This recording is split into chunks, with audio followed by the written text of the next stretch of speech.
Hello. Yo, how's it going? It's good. It's good. Yeah. Ah, Yeah, so I was just reading your I'm gonna share my screen before I forget. I was reading your, you know, intake form or whatever, and it said mhm. your main struggle is you're winning every game. Um, Yeah, that's not really true, but okay. So what's going on? What's the deal? I guess I don't actually really know where to go from here. That's the thing, I suppose. Where is here? So I'm like Divine 4. I just switched back to carry after not playing it for a while. Why did you decide to do that? Just kind of felt like it. Okay. So here is coming back to carry or being divine 4 or like what is Both. Yeah. okay. And you're wondering like what now or Yeah, basically. It's like I guess I don't really know what I need help with, or like what, or like how to improve. okay. I mean, you're obviously still coming to coaching, so there's something you feel like you need to improve, but you're just not sure what that is. Yeah, I mean, like there's always room to improve, right? You can always get better. Yeah, of course. I mean, for me, coaching is also meant to be like, a check-in in case you um feel like you're a little bit off track or I guess like a success story for coaching technically is that I never have to coach you again. I mean, that's like, meaning like you just learned everything you need to know Sure. and you're done. Where would the Um fun be in that, honestly? yeah, of course, of course. I mean, the journey technically never ends. But Hmm. yeah, I mean, at the end of the day, you're swapping to carry. I saw your favorite heroes seem to be very much my favorite heroes, or at least most of my favorite heroes: Slark, Lifestealer, Ursa, Monkey King. Yeah, yeah. Um, so I guess you said you don't really know where to go from here, what to improve. I guess now that you're playing carry, what's your intent with like hero pool? Do you have a very small hero pool you're looking to play? No, What's your I approach? was actually thinking about expanding that because I did notice. So like all four of those heroes kind of do similar things. They're like kind of survivable melee guys, bat mobility, do some damage. Um, and I did kind of notice that I feel like in certain drafts they don't really work, and I don't feel like I have a good alternative. Yeah. For example, if like Slark is banned and I see a Spirit Breaker on the enemy team, I'm like, just call it. I'm out. I'm over it. I don't want to play this game anymore. Or like a Can Shadow I interrupt you Demon. for a second, actually? Yeah, sure. So these are like some of my most played heroes, the ones that you're Mhm. listing. Yeah. Like when I look at my matches all time, literally the top three. Um, Mhm, and so what's really funny about that is my original like favorite heroes were these three, Jug, Troll, and I remember at some point in my Dota career, you can ask my teammates. I remember I was on like VGJ or something like that. I hated Spirit Breaker. I said this that hero makes is sense. unbeatable. That's what I Yep. said. I still Um feel that way, to be honest. yeah, so what I've learned since then is that when I hear another hero that I hated, OD. Really good Ah, against all these guys. So yeah. what I learned over time is that the heroes I hated are just that's like a sign that my hero pool is limited. Because those heroes counter my archetype of heroes that I like to play. Yeah. So that's something that has come up with you. And then also Immortal, the guy Immortal, was saying that he likes Mhm. to play Anti-Mage Faceless Void. And then I said, okay, what's the issue with just playing these heroes every game? Because it didn't seem like he really wanted to learn new heroes. And he just said, basically, there's games where those heroes aren't good. So I know I interrupted you there. Are there any other heroes you have than Spearbreaker that come to mind? But I do think it's very relevant. Like I have very relevant experience with this problem. Yeah, yeah, Um, yeah. The other one is Shadow Demon is can be a big struggle. yeah, Is there any others? I think it used to be Tinker, but not anymore. Invoker to some extent as well. I like Lifestealer against Invoker, but he's very Yeah, annoying for yeah. Slark and Ursa, I would say. I think that's about it. Beastmaster, I found. See, Beastmaster is like Slark or Bust, kind of. That's how I felt. Or, well, Ursa's okay, actually. It kind of varies, right? There's like some where some of them do still work, but some of them don't. Yeah. So one thing that's really interesting for me is that I'm not playing as much nowadays, but when I do find the time to play, I've gotten a lot better at being very mindful about why I'm picking what I'm picking. Hmm. Um, it works much easier for me playing carry because I have a lot more options of heroes that I play. But like yesterday, or not yesterday, earlier this week, for instance, I played this gyrocopter game, and so like I had a Treant Protector support. So I naturally want a ranged carry that can like Hmm. harass with him. And I saw Chen Veno were their opening heroes. And I'm like, I need a ranged split damage guy.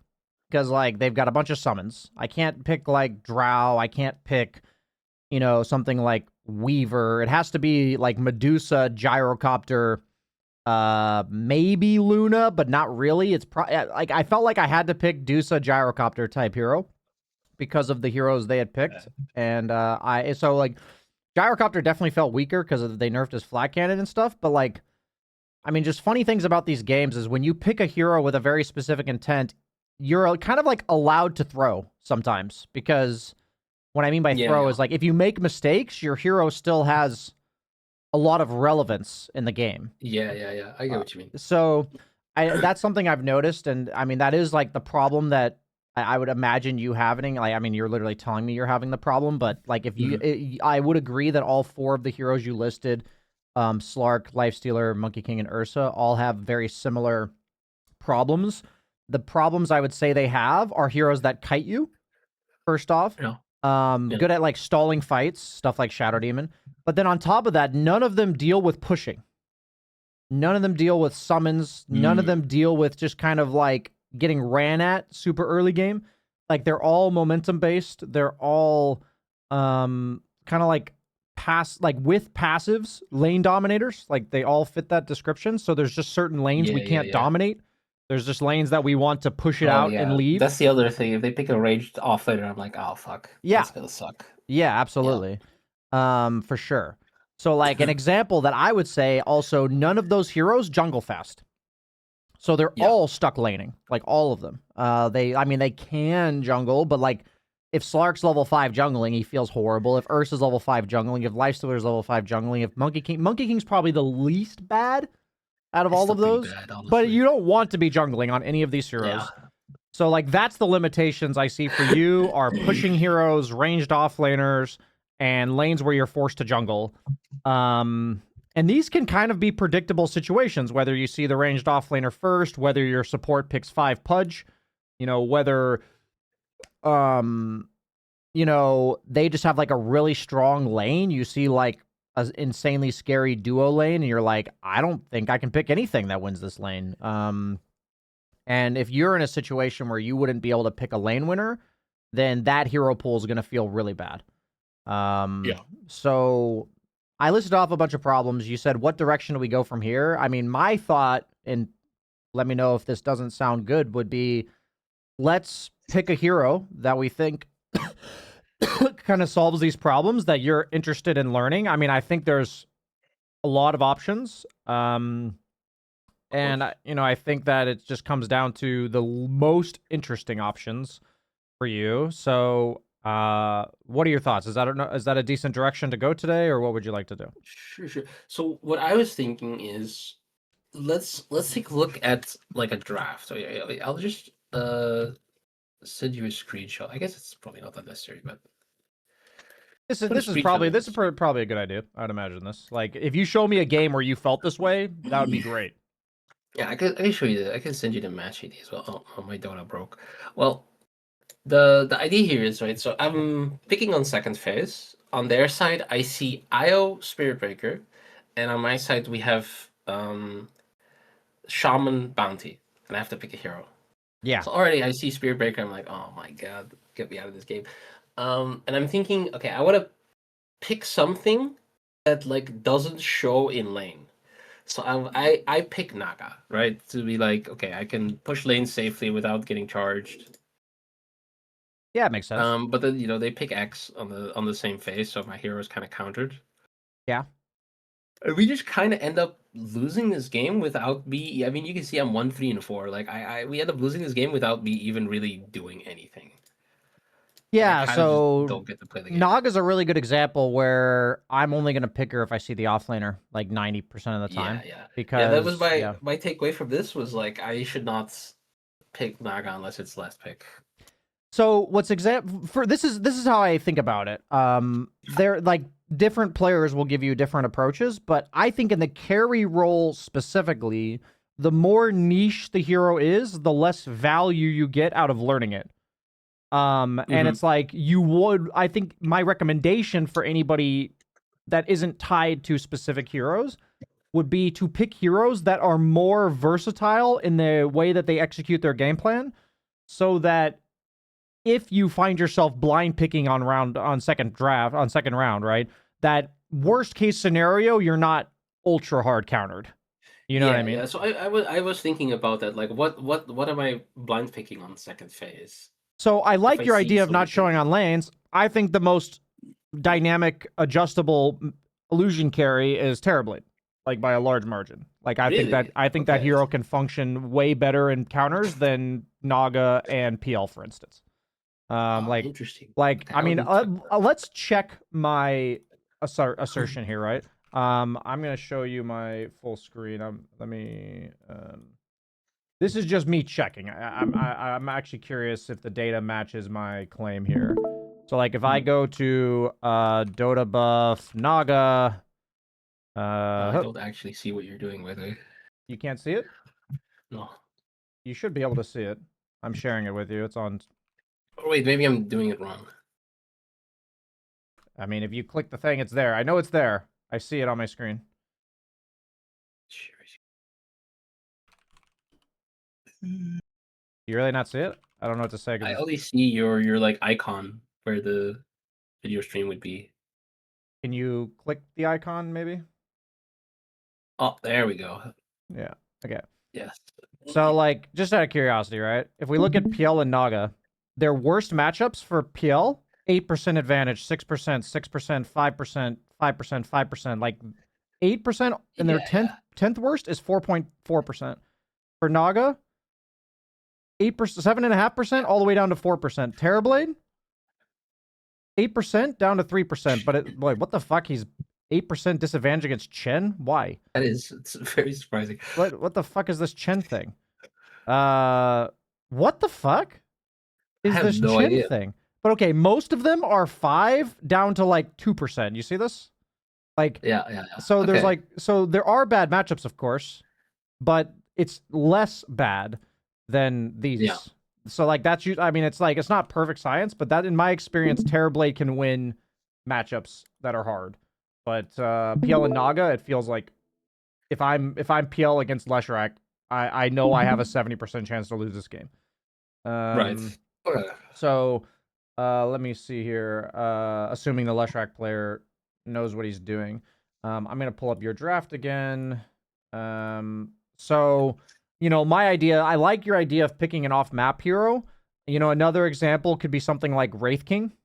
He's a much more consistent carry. Yeah, With regards to like, yeah, every carry has bad matchups, but Wraith King's pretty consistent in that way. I can also pick something that is mobile that can get away from Spearbreaker's charge. So that is Faceless Void.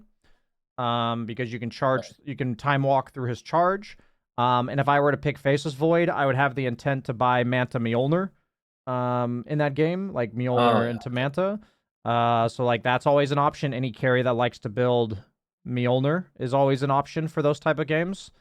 Um, and I'm just Yeah. going through.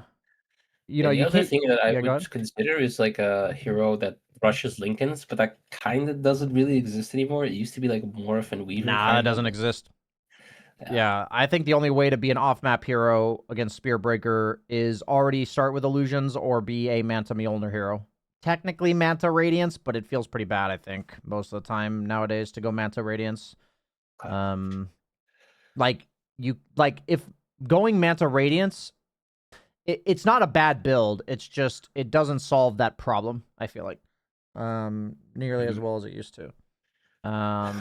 So like I'm kind of just listing off what I think about this. I think your intuition to pick a illusion carry was good. But because you wanted to pick off map. But like I said, Naga is not the first hero I would recommend anybody who's trying to learn how to play off map to play. I think Naga is very niche. Great hero, but very niche. And makes it difficult to learn her without growing pains because she's just got so many unique matchups or very specific matchups. So, like I would say Terrorblade and Wraith King are better options there, for instance. Do you kind of get what I'm going for though, with like the way that I view this? Yeah, yeah. Okay. What are your thoughts from everything I've said? Do you have Let another me let me draft or another question, or what are your thoughts? let me think about it for a bit. So one thing to note is that I have played carry and I've played it quite a bit. It was my main role for a long time. So I have quite a bit of experience on a lot of these heroes, so I kind of know like what I do and do not like. Like for example, Faceless Void is a hero that just never worked for me. I never managed to get like a good win rate with this guy. I just always lose them. And then there's like, I mean, Morph is like an obvious one that is like way too hard.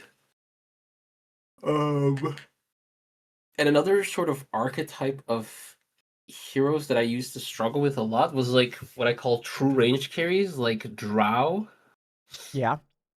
Clink Sniper, like these where you really have to watch your positioning.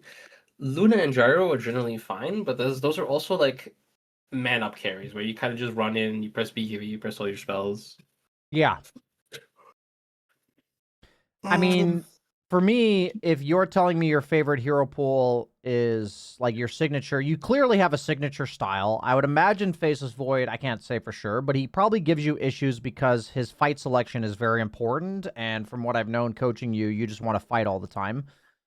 mhm. So Faceless Void, if your fight selection is mid, that would punish you a lot less on Lifestealer, Monkey King, Slark, and Ursa than it would punish you on Faceless Void. That would punish you a lot. Um, Yeah. Based on what I know about you, it doesn't surprise me in the slightest that you have never identified with Faceless Void, because I've literally told you stop fighting so much, and I can imagine you being a Faceless Void with no Chronosphere teeping to a fight. Like I can just imagine it. Mhm, mhm. So that's like an example where there's going to be certain heroes you vibe with. Like for me, I I struggle with fight selection, but it's not based on whether I should be there. It's based on like I want to show up based on survivability. So like I struggled initially with heroes that TP into fights and they might just die. So like Nature's Prophet, I sucked at him.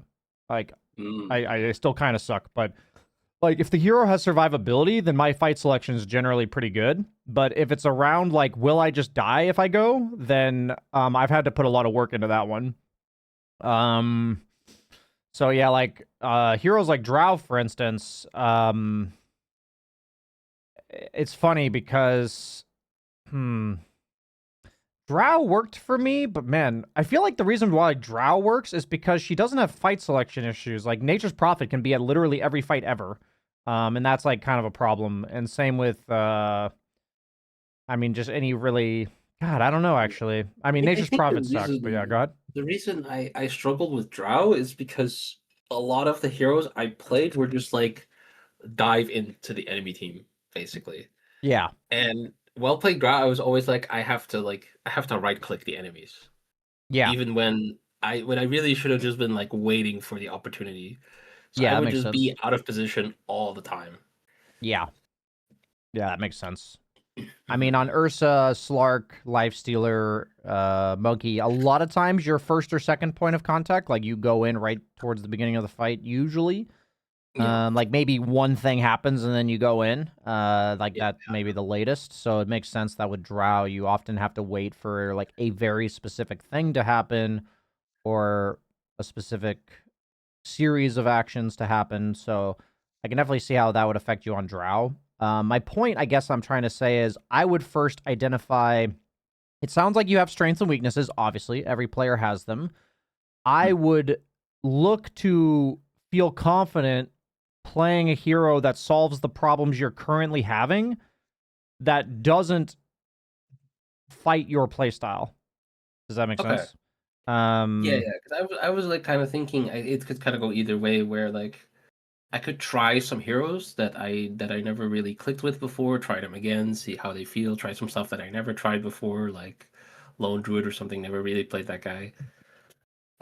Or I could go try like because I also like Jug is my most played hero out of everything. I kind of haven't played him this patch because it's sad to play him when he's in such a shitty state. I said I did try Sven, and that was also kind of sad. But so I kind of was in two minds about that. Where I could just be like, oh, like let's just add Wraith King and Juggernaut to the pool, and that kind of solves the issues. Or I could be like, let's try some new stuff. And I wasn't really sure which way I wanted to go past that. I don't think there's particularly a wrong answer. I mean, I do think for me, I would say what I would not recommend is picking a hero that's against your playstyle. Like the first question I would think I would want to be yes is does this feel like my kind of hero? I may not Right. understand this hero fully. I may not be the greatest at him, but does this seem like Yeah. it's my kind of hero? Yeah, and Um, something I notice is that yeah. as I'm taking steps, though that like I'm improving my knowledge and my gameplay, that when I revisit the hero that I previously didn't like, and suddenly I'm like, oh wait, this hero is actually kind of sick. I really like this. That happened to me multiple times. Mm. Absolutely. That actually happened to me with Naga specifically. That happened with Naga. Mm. That happened with um that happened with Weaver, and that Weaver's happened with man, I've definitely had this happen a few times. Uh who else was it? Either way, Yeah. I've definitely know what you're talking about. I've had that happen to me.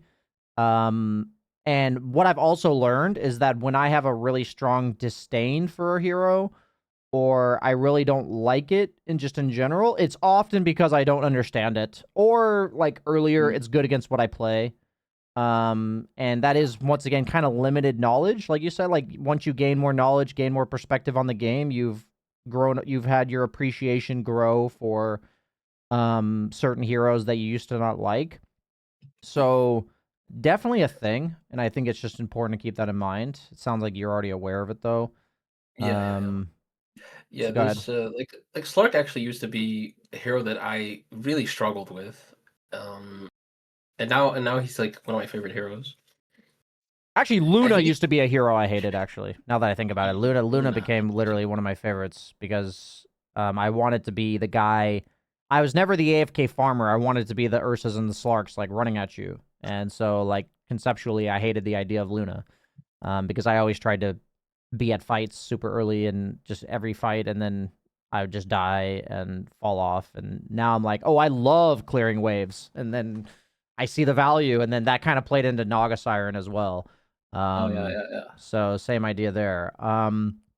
So I mean, we've obviously been theory crafting a lot here. What is the best thing I can do sending you away from this coaching session?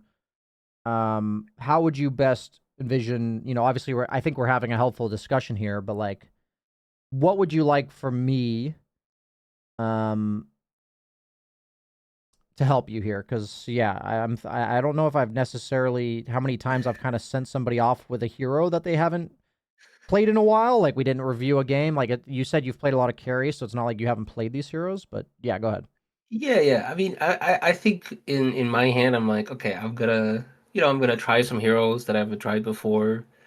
I'm just honestly, I'm just gonna try like a whole bunch of different stuff, and see how it goes. Shouldn't be that worried about my MMR. Um, Outside of that, we can just look at a replay. Sure. I mean, if you come back, whether it's in the Dojo Plus classes or whether it's in these, I would definitely love to hear what heroes you tried and what how it ended up Yeah, yeah. working out, and if you settled on one or vibe check. Yeah, I'd love to hear that kind of stuff. I definitely want to try Drow again, see how she feels. I want to try Lone Druids because honestly looks kind of busted, It and I do is, kind of like yeah. flame pushing stuff. Um, I will try Drug. I'm a little skeptical, but I'll try, see how it feels. Maybe a Bloodseeker or something. Be interesting. Yeah, has already played these heroes, but wants to see. I Okay. did try Void again recently, and it felt just as shitty as it used to. So Well, last putting time it I in the coached bin. you, you were still showing up to fight, so that doesn't surprise me. Putting Void in the bin. Do not like it. Yeah, Feels. that's fine. Nah. Uh, uh, looking for vibe check. Okay, yeah, I'm down to check out a replay if you've got one. Right. So what kind of game should we look at? A lot of my recent games are just like, you know, Slark, Ursa, Monkey, Lifestealer. I mean, I don't And think it that's fine. hurts to Like also refine the heroes you're yeah, good at. there's still plenty of stuff to learn. But should it be like a loss, a win, like a game where I really struggled, or a game where I did really well? Like what are we looking for? I mean, maybe What a do you game look you out felt like you were out of your element, a game where you felt like, I mean, I've noticed in general that losses will help a bit more than wins.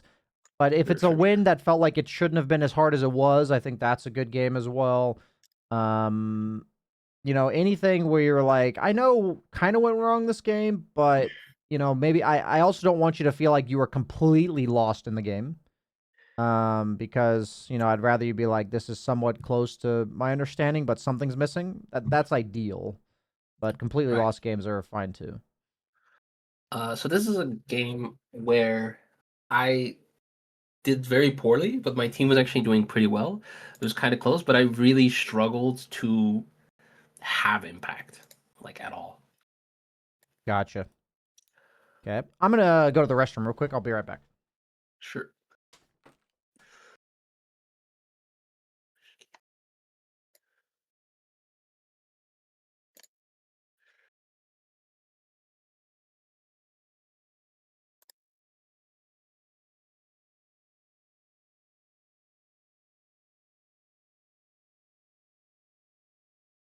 Hello, chat. How are you doing? Mm.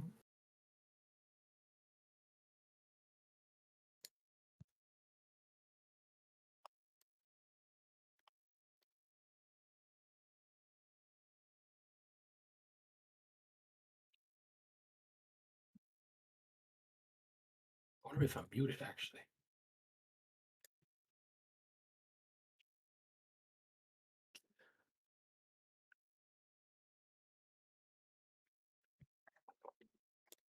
Okay, let's load it up. So you said you struggled to have impact in this game. Yes. Is there a specific stage you'd like to watch, or just kind of go along and see what we see? I would say all of it, to be Okay, honest. okay, sure. The lane was bad, mid game was bad, early game was bad, late game was bad. It was all bad. So against Hoodwink, I'd probably go Quelling. I I think don't. I thought I was against Zeus, but you know, That's fair. Who's your 5, Rubik or Shaman? Shaman? Shaman. Yeah. How do you feel about Shaman as a 5? It can be pretty useful. It's like it's very single target, very lockdown. I don't know. He seems generally fairly strong. Okay. So what kind of lane is a good, like, what are weaknesses that Shaman has that are relevant to you as a carry? Low damage. Okay. Um, no like AoE clear. Yeah. Low range, very committal, Okay. very kind of all in. So if I'm playing with Shaman as a carry and he has no damage, how does that affect me? It means that I mean he does like decent damage early game. I'd say the bigger one is that he's like very low range. So it's like he has a hard time trading a lot of the time. What this means for me is since he has a hard time trading and he's the one that locks them down for me, that all the attention's going to be on me. Yeah, and he needs to. And he needs my help. Like he cannot really solo on the side. But what this means is that I'm going to be getting harassed early game, and I need to play for myself. Does that make sense? Sure. Yeah. So oftentimes what I do in that case is my build is going to be much more about I'm sitting on top of the wave. How do I maximize my CS here? So even though I don't love Quelling Blade on Monkey King, I would 100% go like Tangos to start, Quelling Blade stick, probably not full wand, and I'm like probably flying myself an extra set of Tangos. I'm rushing boots in order to potentially help him on the side, but I can't really help him for the first 2 levels because I'm against a lane with heavy harass. Whether it's Zeus or Hoodwink, I know Zeus, Hoodwink plus Beastmaster is a lot of harass, and I'm taking it. Mm-hmm. So I already don't like your starting items conceptually. No regen with the intent to fight. That's what I see here. Do you see what I mean? I guess that's not really how I view this. The one start for me is like gold efficient. Like I'm thinking I cannot really fight in this lane. I want to just survive. That's what I think. That's the reason I buy these items. This does not fit that description to me at all. Okay. So my main thought is that makes sense. It sounds like we have a similar vision of the lane. I wouldn't go wand if that's my vision of the lane. Wand means I plan to fight back consistently. Spells are going to be casted. I'm hitting them. They're hitting me. That's the plan. Okay. I would be ultra chill, farm, survive lane mode in this game, in this lane, and I would have regen and a stick. No wand. Okay. That's what it means to me. And a quelling blade. For that. So yeah, it's interesting that we have a similar read on the lane, but the starting items are different. Okay, nice. Working out so far. Okay. Yeah, so in this case, I'm going to predict that they're going to nuke the range, and I would aggro off of the range when it's right below half. Yeah. I did. I think I underestimated his range a little bit. Okay. Yeah, anybody who has a nuke long range, that also hits me, like Razor, Beastmaster.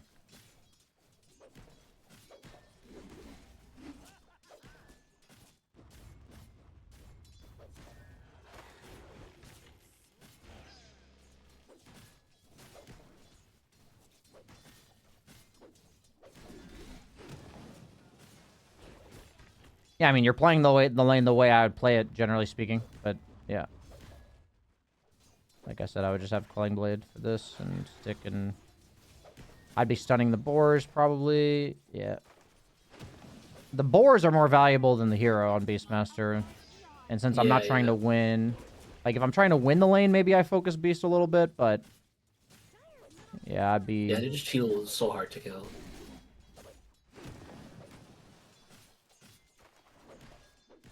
But yeah, mostly stunning for CS. Yeah, I mean, I know you can't always kill boars. What I'm saying... I don't know why we were on so much.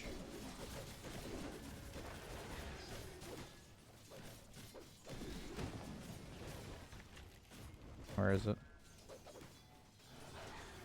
This is like a super obvious boar stun to me, is what I'm saying.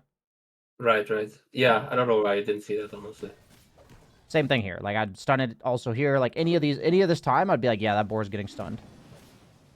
And dead. I would have so, like, if I'm in a... So, we talked about communication from mid lane.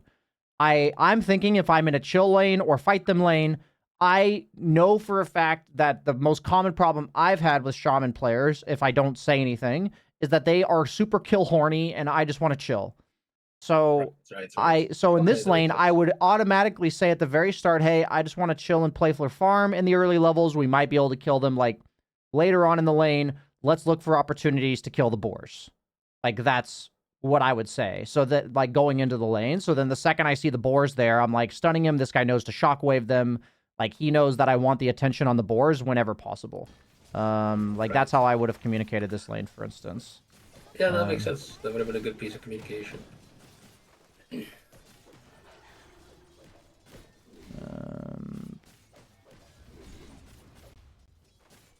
Okay. Yeah, so I get my boots here, and I think that's kind of a mistake. There should have been definitely another set of tangos and No, the a boots quelling are blade. correct. You should just have a stick and a quelling, and then tangos Yeah, faster. I should have just bought tangos and a stick or a quelling blade much sooner. Yeah. It's interesting that you've really tried to go on Beast a lot, and you don't have your passive. So for me, this is like backwards. It's like you're either going on him or you're not. I'm not sure. Yeah, so I mean, I saw an opportunity to do some damage, right? Where it was like a little opposite. Okay, this is crazy. I don't know why I'm doing this. That was just stupid.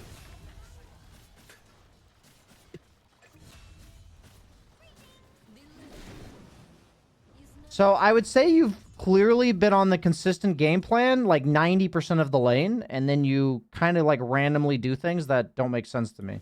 Based on the plan that you told me going into it. Yeah. And like your perception of the lane. Not even based on my perception, but based on what you described to me as your perception of the lane.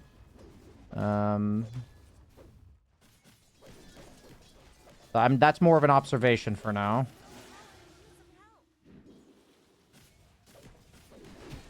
What is this I've been seeing that there's a lot of Monkey Kings, but I haven't like dissected their laning stage. Is this like a common Monkey King build in the early game, or is this something you're of like your own making? Like, just so I know better. This is a build that I never do, almost never do. This is an adjustment. This is like this lane sucks. I can't use Jingu here, so I'm going to max W and Q, then just play the farm. I see. That's the idea generally. Yeah, I've also just noticed you've gone on Beast like a bunch of times, so. Yeah, I don't know why I did that. Missed my stun.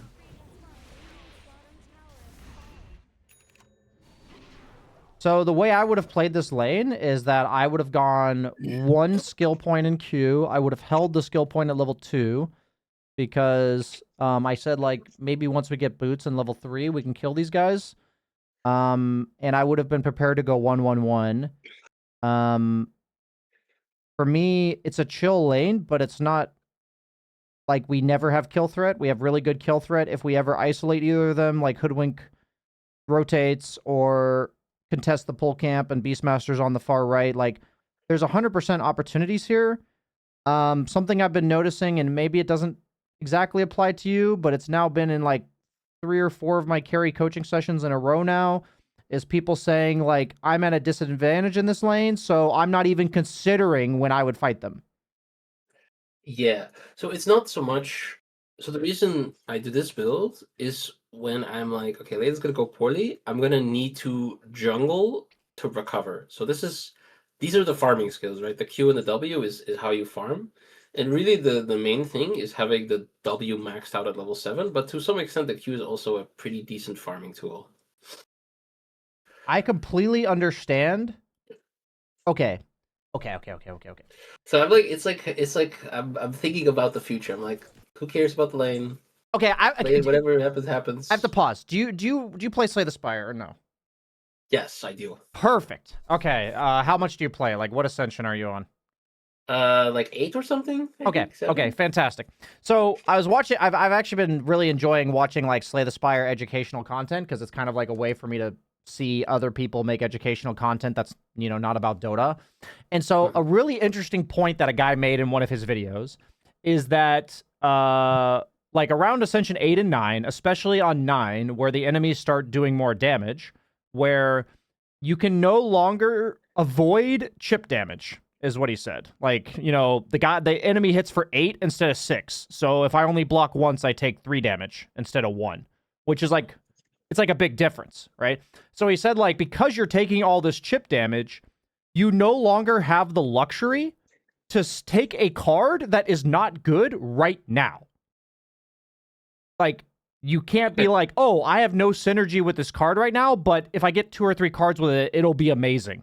I no longer have that luxury anymore, is what he's saying. You can do that on Ascension 0 through 3 because the enemies don't, like, do enough.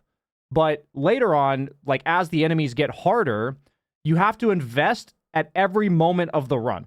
It has to be a very smooth transition through the entire run. I'm powerful at the start, and then I build synergy as the run goes on. Are you following me so far? Are you Yeah. seeing where I'm going with this or no? Yes, yes. Okay. So you're saying you're planning for later, and what I'm trying to tell you is great. That's going to work for Ascension 0 through 3. And in this case, like up to 4K. That's going to work. Right. You can't do that anymore. So one thing to note about Jingu is that the first point is basically useless and it only does anything at 2 points. Meaning that if I'm leveling Jingu, I'm putting at least 2 points. The point that I'm Otherwise, making is at it level just 3, even if it's a relatively not great spell, what I'm saying Yeah. is if you're planning to hit the guy, then you should put 2 points in it, right? But at level 3, I'm saying, like, what I would do is I'm holding the skill points, and then if I see Hoodwink over here, I'm planning on leveling 1-1-1 because I'm just going to be leveling Jingu later, so I'm jumping and then going over here to have the point in Jingu. If it's a fight that's over here with Hoodwink that's left, I'm going to go 1-0-2. Yeah, actually, now that I think about it, because you skip ult on Monkey, you can actually get the W maxed out at level 7, even if you go 2 points Jingu. 1-0-2. Yeah. The idea is the whole emphasis of all of this is I'm telling you all of the permutations that can happen in this lane at level 3. And your decision was I'm going to need to jungle later. And yes. Well, there is also another part, which is I don't think I could actually ever get Jingu in this lane. And maybe that's like a little bit. I think now that I'm looking at it, I think that's a little off. So there's like two things. One is that I get like really hard kited by the boars, and then of course there's a hoodwink with the stun and the slow. 1, 2, 3. Like I'm just gonna watch times you're hitting him, right? Like you had a time earlier you hit him twice and then stunned him. It's gonna be after level 3 though. I mean, the whole emphasis is like there's times where you're hitting him multiple times in a row, and like even with like Ursa and Slark and stuff, usually the first hit matters. Even if you don't get the full stacks of Jingu, or even if Slark only gets 1 essence shit. Well, yeah, like, I mean, technically that's not true for Monkey compared to Ursa and Slark, right? With Ursa and Slark, every hit you get something. It's very true for Monkey that if I hit him a second time, he has to run away from me. It's like very true, I think. Yeah, that is true. So like I'm saying that maybe I don't get more damage, but the guy has to run away from me. But like if I don't see a counter on my head against Monkey, it's like who fucking cares that this Monkey King is hitting me? Yeah. So it's like kind of a third part to this, which is like, is Jingu actually better in this lane than Tree Dance? Because Tree Dance is actually like a pretty good ability, and it does a good amount of damage. And I'm kind of like, about it. I don't think I used it very well this lane, but I think you can actually still win lanes with this spell. Tree Dance is great if your support does a lot of damage. Because it's slowing them. Tree Dance does a lot of damage by itself. I don't know what else to say. If my support does a lot of damage, slows and shit are great. But like a Monkey King hitting you for 60 with like nothing else, like he doesn't fucking do anything. Like I can't I don't know how to have like I'm obviously a bit, you know, it's like I don't know what to say. It's like it's a 200 damage nuke, but like you're never really fully channeling it, and even when you are, what's the follow-up? Like Shaman shackling the guy and you hitting for 60? Like there's no follow-up. Yeah, that's kind of true. The follow-up is you jump back into the trees and you wait for it to come up. Yeah, so it's not a lot of damage. Like slows and stuns, the amount of damage they do is based on how many times you can hit them during the slows and the stuns. Like, sure, Gale in theory is great. It does like 150 damage level 1, but have you ever been afraid of a Veno that gales you and doesn't hit you a single time? Like, the reason why Gale sucks is because he gales you and then hits you 7 times during the gale. Right. You're saying a large part of the value from Spring is that it slows a lot. Slows and stuns, yeah, in general. Like the value so you for me like of a support that gets value out of that. That has like a support that's high damage, low lockdown. Yeah, would benefit from something like that. And absolutely, Shaman is not that. Yes, exactly. Yeah. Slows and stuns represent the damage, or the damage on them. Don't look at this number. Look at the number of how many times can I hit this guy, or can my support hit this guy after I've slowed or stunned them. That's how I look at slows and stuns, and I think it's the thing that pushes me away from it is that maybe I'm overestimating it a little bit, but the attack speed slow from the boars feels like it's so much that any kind of right clicking like that even if even if I get Jingu, that the primal dance, even if it's only like 200 damage or whatever, that it's still more. But that's probably not true. That's just kind of how it feels to me. Okay.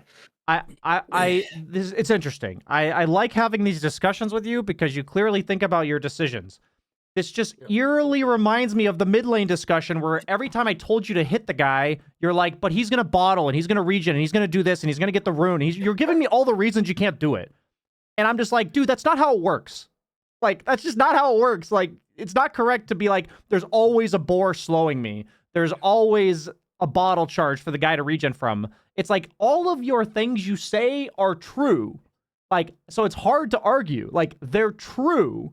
But, like, it's from my perspective, it's so clear that you're not approaching it holistically. It's like, these are the reasons it's difficult to lane. I'm just going to plant a jungle. Like, that's Yes, what I hear. that is basically the gist of it. But also, and I mean, I'm probably wrong on this, but I do feel like that the Jingu would be worse in this lane than Tree Dance. Then why are we ever maybe that's hitting them, right? Like, it's either play completely chill, never hit them, or go on them like you are with Jingu. Like, it's one or the other. Do you know what I mean? Like, you didn't the Yeah, way. yeah, yeah. I mean, maybe this is also incorrect, but I feel like you want to like poke a little bit just to keep them on their toes. Because if I'm just sitting there in the wave, like trying to last hit, I'm just gonna eat all the spells and die really fast. Like, there's no amount of regen I can buy to really survive that. I personally think if you defensively aggro the Trying to whole poke. lane and then look to connect to the pull camp on the left whenever your shaman is pulling and Hoodwink's over there by herself, like, Yeah. I think that's a completely reasonable game plan. Now that I And think about it, I should probably also be trying to dodge the axes. Because I yeah, don't that's think I why I really said need. earlier I'm aggroing off of the range with the anticipation of him axing that, so I don't just sit there and tank it. Like, Yeah. there's a lot of little things. Like, the emphasis is like, I say those little things like I would aggro off of this creep and then dodge the axes. It's like, my goal about asking you, what's your thought on the skill build of 230, and it's like, I know how the brain works, meaning, like, I'm not some brain scientist, but like, I know that it's easiest to be like, I have this conclusion, so now I can think about other things. And I know this from first-hand experience of thinking the exact same way you're thinking right now. Like, I don't know how to prove it necessarily, but I know exactly what you're fucking saying, and I'm saying that give me a snapshot at 1 minute into the lane, and like, if there was a moment that you could have gone on Hoodwink over here at level 3, then you should have a point in Jingu. Like, period. Yeah. Yeah. Yeah, and so I would have to watch the lane and be like, there was not a single moment to hit a hero in this lane. But then I see you going on Beastmaster and hitting him. I see you going on Hoodwink on the side and hitting her. So, like, that's what is happening is we're drawing conclusions before the situation itself has played out. We're, like, stuck in these hypotheticals of, like, on average, this lane is very passive. Like, I know that I had a lot of teammates in competitive Dota that would ask me stuff like, why are you never hitting them? Why are you never going on them? So, like, you already said you have this inkling of, like, I know it's still good to poke them. I know it's still good to, like, mess with them a bit, keep them on their toes. That's absolutely correct. But then level the skills that let you do that. Like, if we're 2-3-0, we don't do that. Like, that's not what this hero does. Like, that's not the plan. Like, I would go 2-3-0 against, like, Viper. Like, I don't plan to go on that guy ever. So Yeah, I'll just. I do feel like Beastmaster's kind of like Viper. I I mean, feel it's the same not thing. for me. Beastmaster's annoying, but it's not nearly as bad as Viper in my Yeah, experience. I think a part of this comes from that I'm just not really very used to Beastmaster. This is not a hero that I see that I often, hate Beast for sure. and I don't have a good grasp of really how he works or like what I'm supposed to do against him. I see. I mean, my emphasis about all of this, and it's okay, like, we could talk details and all that, but I don't want to, like, spend our entire coaching session on this. If you're telling me your decision at 1.5 minutes of skill build is based on what the game looks like at 8 minutes, it's just wrong to do that. Right. That's all I Okay. care about. We don't have that luxury anymore. We have to look at we have to dissect each individual level, each individual minute of the game and be like, that was best right now. So in the future, if I ask these type of questions, as long as your answer is about the current minute, then we're good. Like, Okay. do you see what I mean? See. That's my goal from this entire conversation. Where if you're like, in this exact scenario with what you're seeing on your screen, I was thinking this. So I decided not to level it. I leveled the W at level 2, and I kind of just don't use it, right? That's... Yeah. Exactly. Yes, that's why I would have held a skill point, because you leveled your W and then didn't use it. That's exactly what I'm saying. Yes. The message has been communicated. Okay, great. We got there. You know, as a coach, it's always my job that my message gets received, so... Okay. So we're going to fast forward. I know we already seen this, but let's just keep fast forwarding. Yeah, the thing about Beast is I've often learned I have to try to really fight him level 1 and 2 if possible. Or at least, like, establish some sort of contest, because if he gets to, like, level 3 unscathed, the lane feels really bad, in my experience. Yeah, I mean, I understand that you end up leaving the lane for the reasons you did. You go top. This is a nice rotation from you, even if it doesn't kill Ursa. Nothing much better for you to be doing, so I like this. This is like the kind of plays where I'm like, yeah, he plays Monkey King. I get that. Monkey King loves these type of rotations. You're in your lone lane now. Yeah. Okay. Yeah, this makes sense.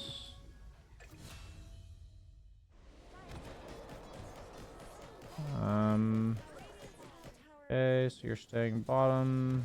You buy your Void Stone. Yeah, this is just recovery mode. Yep. That's why I like what you're doing.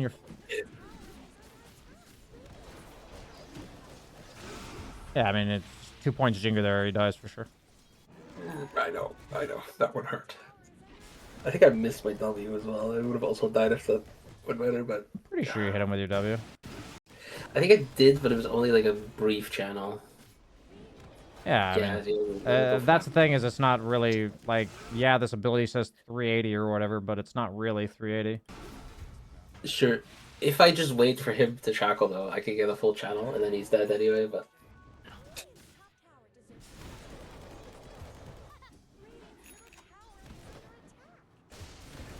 Once again, though, it's like, if that's a support that offers damage, then even in this exact situation, this build makes sense, because that Shaman would have finished him off. Yeah. This build enables your teammates to do damage. Like, you don't do anything. Yeah, even as that was happening, I was like, I really don't actually want to go for this kill. I knew there was a good chance of that happening.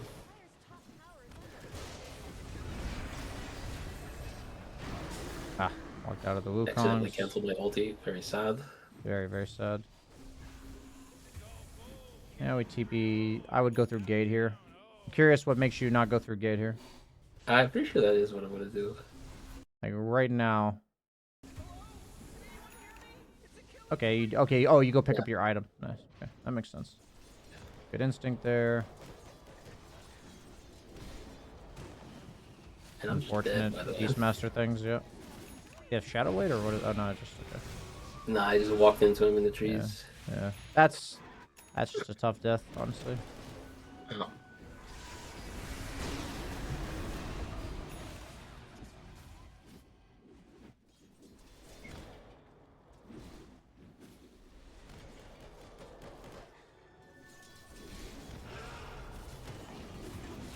Yeah, you clearly don't understand Beastmaster very well.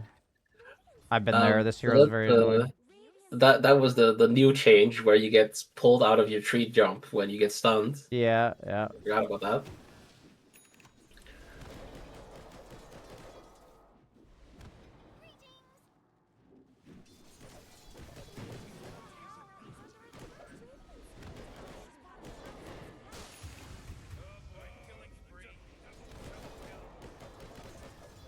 Yeah, so I'm mostly just sitting in side lanes, clearing waves, trying not to die. Okay. Nice. We're back. That was well played.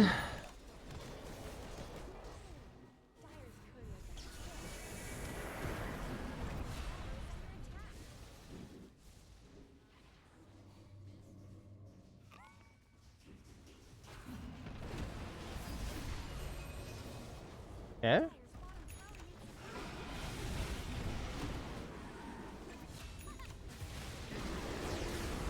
Yeah, this is an interesting fight for you to continue. I was wondering why you were continuing, because we have no Dawnbreaker ulti, no Wukong's.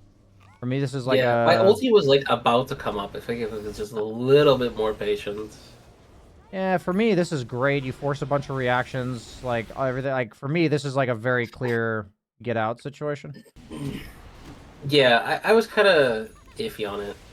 Why? Yeah, I just go too early. Like, what about this situation makes you think, yeah, it's good? I have 3 stacks on Jingu. Yeah. I have a stun coming up. I have a ulti coming up. I think if I look at the beast is really low as well. If I just kite for a couple more seconds, I can ulti stun, kill a beast, maybe get another kill. Hmm. And then maybe die, but like the waves are all in a really good spot, so I don't mind too much like trading my life for a kill or two there. That's interesting. Yeah, we think very differently, I guess. For me, it's just we have no spells. I'm probably 4th or 5th in the net worth. 7th, actually, in the net worth. I mean, before the death, you were probably 4th or 5th. Yeah, you were like, you get this kill. Yeah, I mean, I know I'm like not doing well on net worth. So when I'm not doing well on net worth, I'm going to be even more specific about what things I do. I see this moment. We've used Dawnbreaker ulti. This is great. We've used Wukong's. We've used Dawnbreaker ulti. My only consideration for fighting here is if Sand King comes. That's like the only consideration.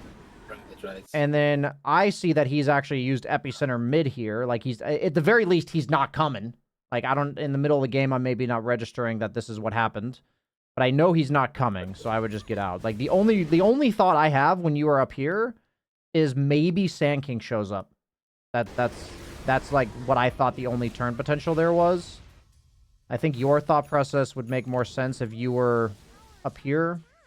Yeah. In So net I mean, worth. even with my low net worth, my hero is still quite strong.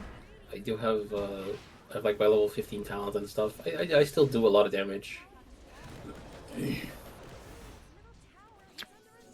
Like I think even being relatively low net worth, I had the potential to turn there if I played a little bit more patience. Yeah, I could that's probably fair. get a kill and get out. It's like I disagree, but I understand. I'm not gonna like. It's not necessarily like I'm right and you're wrong, so I'm not gonna worry about the. I understand your perspective.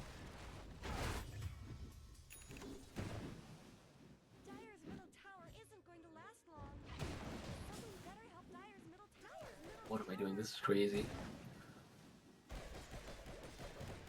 I don't mind any of this. We saw them on top. Beastmaster was dead.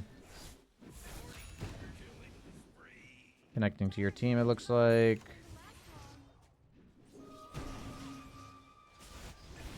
I honestly like what you're doing here. Looking to connect to your team, take the tower while they're dead. Yeah, this is fine. You're gonna get the tower.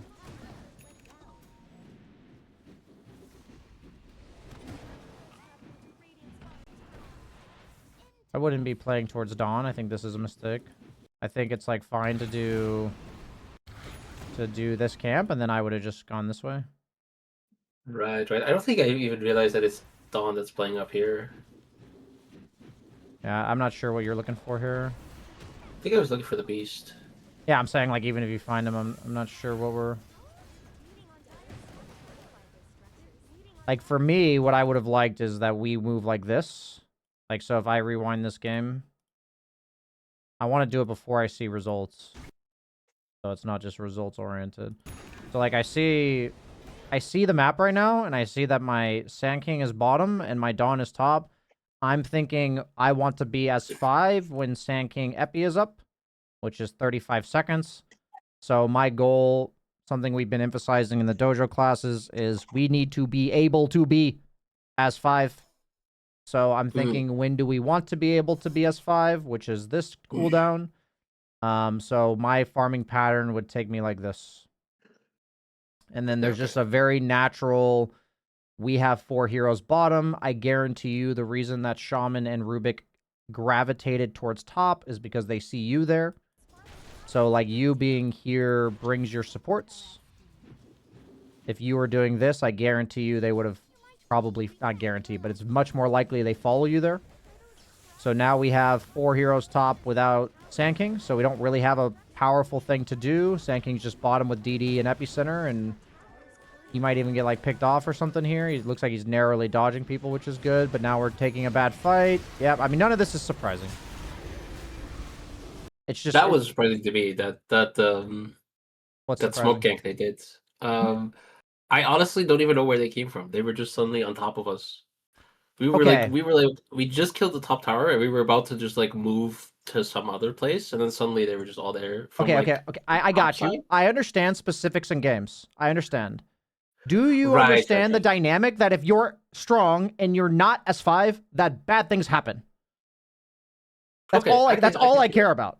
Bad things happen. Yeah. Like I literally told you that something bad's gonna happen. Like I just know because you guys are strong. You could have been S5, and you're just not.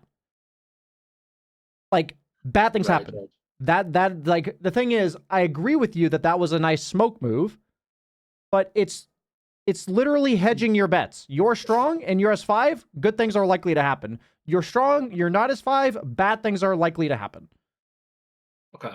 That's the Sure. takeaway I want. So what I've started talking to carry players about is, and this actually applies to every role, but a lot of times supports will gravitate towards the carry, especially if you have like an aggressive carry, and that's the type of carries you play generally.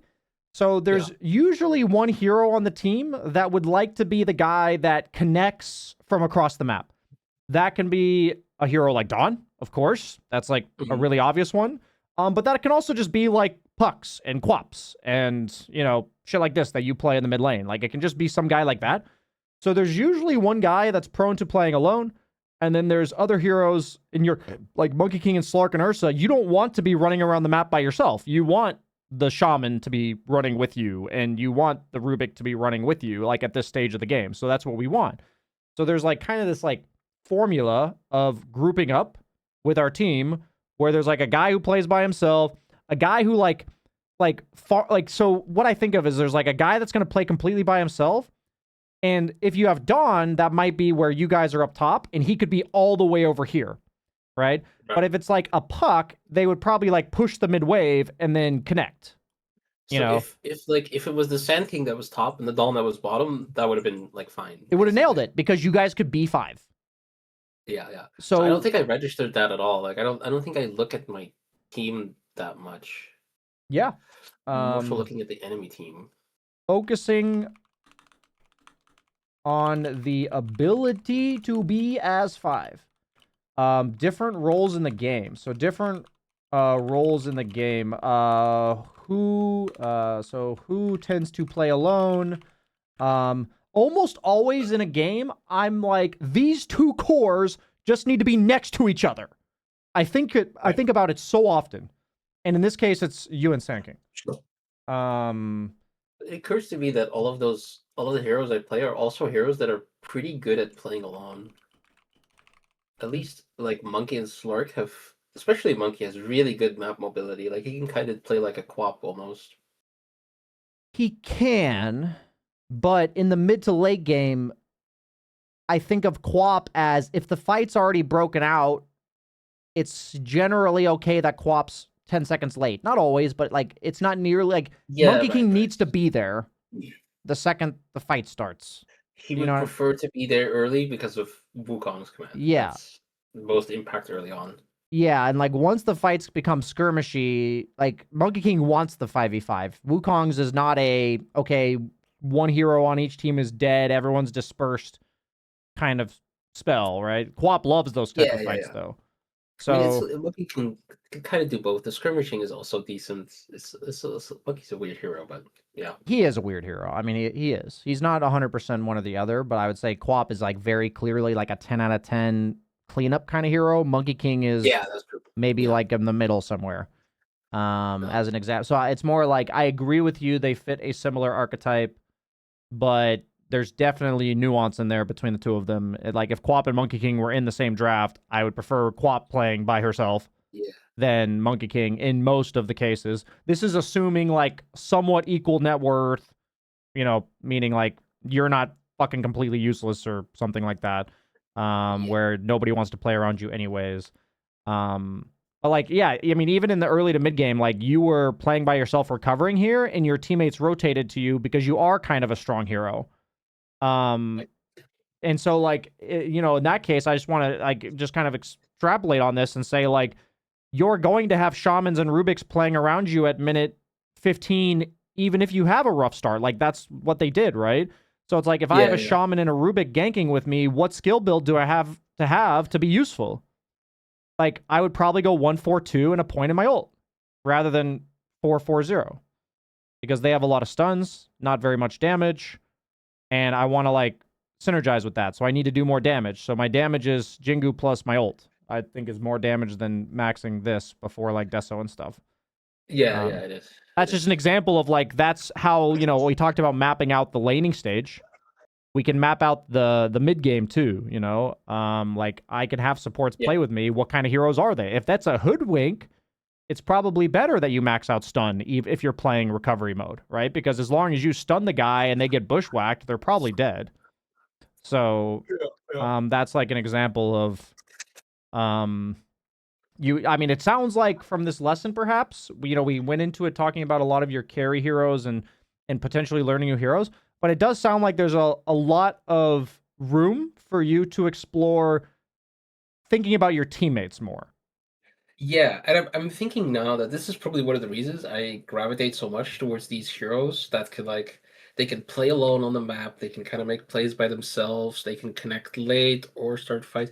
Like, I think this is why I gravitate to these heroes so much is I struggle to uh pay attention to what my team is doing or like think about like what my team is doing or wants to do and stuff like that. I'm just thinking about like what I want to do. That makes That's sense. probably why I like these heroes so much. That makes sense. I mean, Yeah. I do see a lot of your thought process in the way that I've thought historically. So like, I think we have a lot in common there. Um, I definitely used to not think about my heroes, my teammates enough. What's really funny about this is it's a sliding scale to some degree. Carry players tend to not think about their teammates enough. Supports tend to not think about their own hero enough. Yeah, no, I see that as well. Yeah, yeah, that Yeah. makes sense. So like if there's anybody watching and there's just like one food for thought for everybody is carry players and mids, we kind of need to learn to think more about our teammates when it comes to stuff.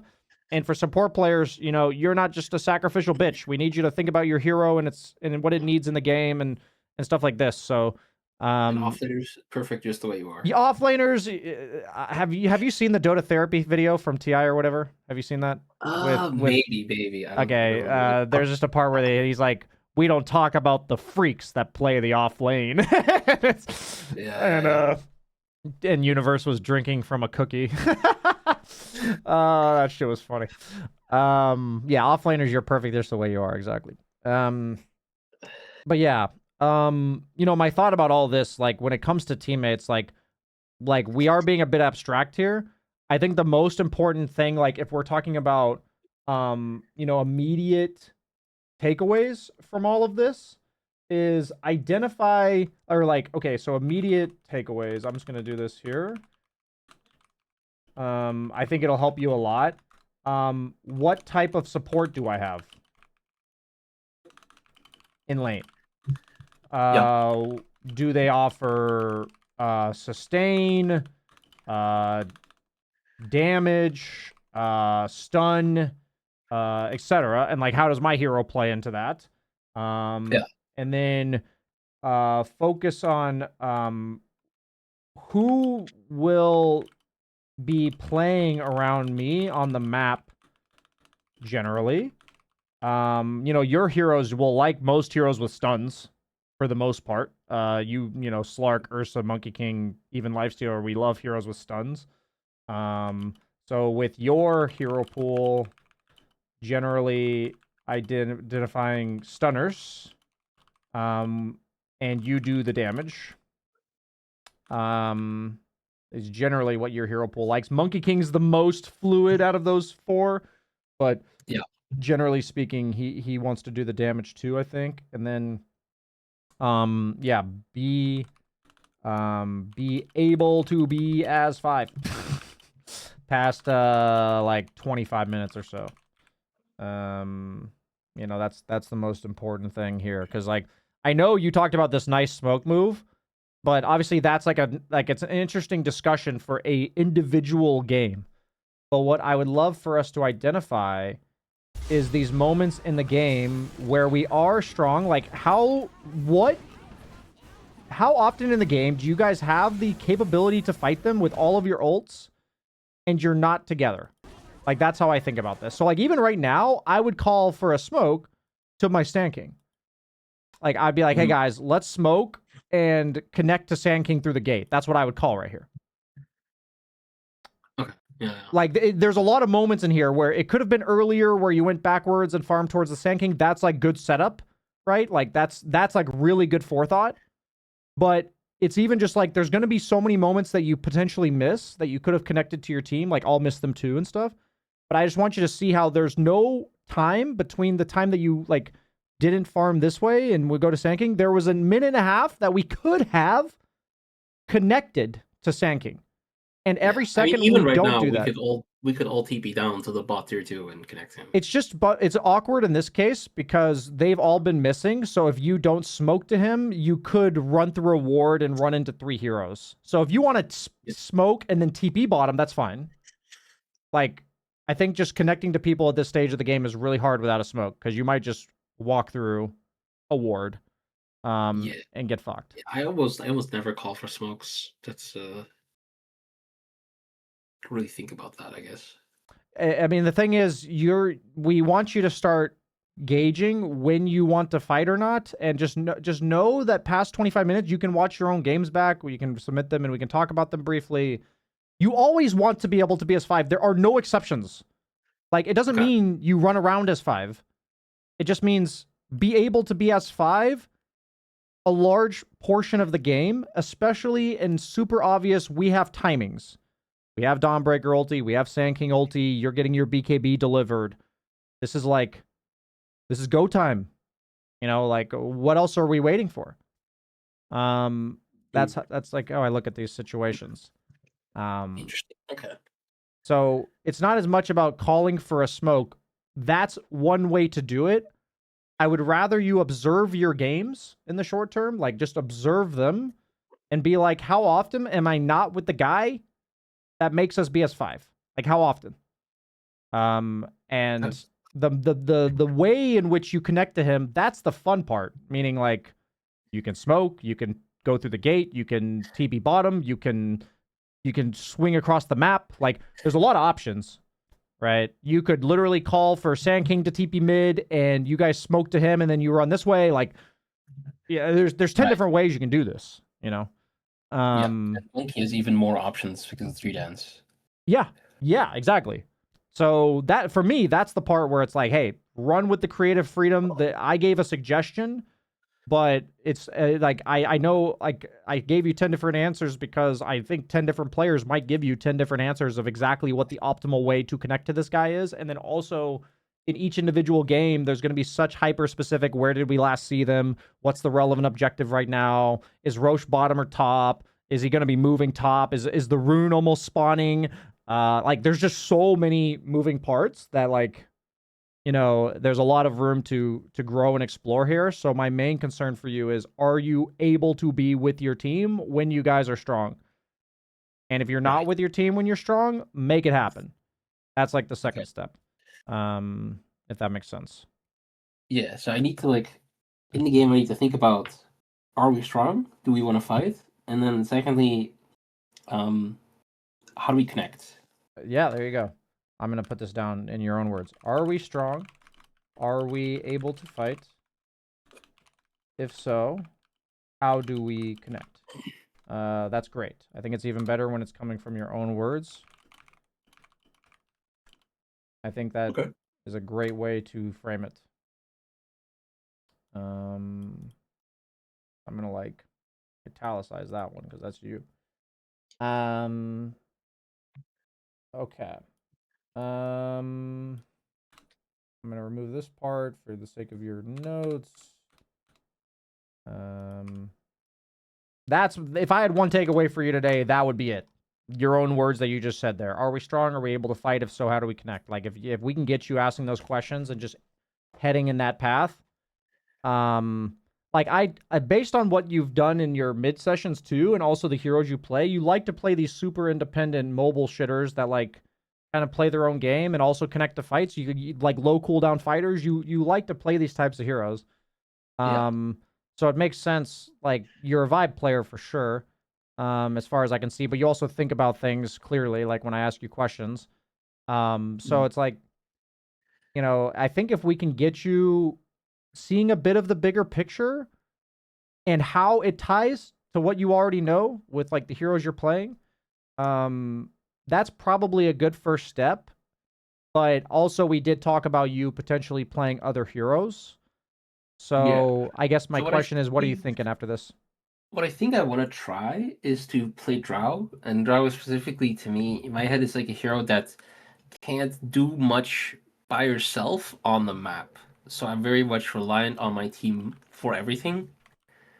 Um, and just to kind of try to teach myself to like pay attention to like what my team is doing, what they want to do, who do I play around, instead of just like running around like a crazy person, hoping that my team is there to follow up and like maybe getting solo kills and stuff.